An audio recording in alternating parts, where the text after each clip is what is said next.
ګرانو کتونکو سلامونه کوم. الف خان شیرپوی یم. څنګ کې مې موجود دی هلال سولر انرژي ام ډي ایگزیکټیو او توپیل خان هم راسره او رزړو ته راغلي وو. نو د رزړو کپړې چونکې یخني دا روانه ده، نو څوک ځان له څادر اخلي، څوک ځان له چې کوم دی نو باچاخاني اخلي، کپړې اخلي. نو د لرو پرتو سیمو نه خو شپه ده او په دې ټیم کې چې مې داره شولي ده ته لږ شاته وښایه که نه، یو لوی رش دی. نو دا ګوره د رزړو دغه کپړې پسې چې کوم دی نو دا خلکه مسلسل چې کوم دی نو هغه را روان دي.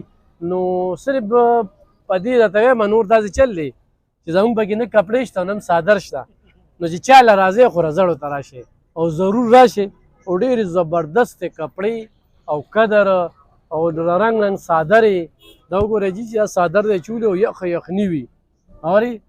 نو او دا ده چې د نوپروز نه دې څادرو کې دا خوبي ده چې دا خود بخود در پسې نښلي، نو پروزي نه. نو دا څادرې دي ډېرې زبردستې او کپړه چې کومه ده نو باچاخانیه دا وګوره، دا دې ته وګوره جي، دې ته وګوره.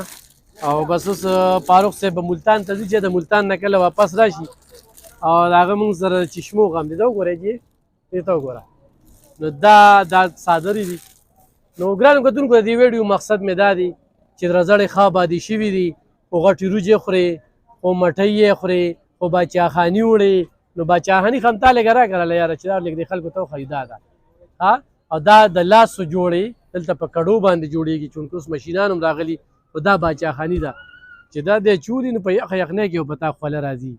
دې کې یو بېله خوبي ده ستا میټر به لګېدلي وي درته. نو ضرور راشئ. د یخنۍ دشمنان چې کوم دی په رزړو کې خرڅېږي. نو خو څه قسمه څادر د هر دغه خپل ریټ دی. او ګرانو کتونکو د 2000 نه پکې زیاته کپړه نشته دی. بس راځئ او ښه زبردستې کپړې درته میلاویږي. نو ضرور راشئ رزړو ته. او موسم شروع شوی دی او سیزن هم شروع شوی دی او ښه زبردستې کپړې څادرې به تاسو ته میلاویږي.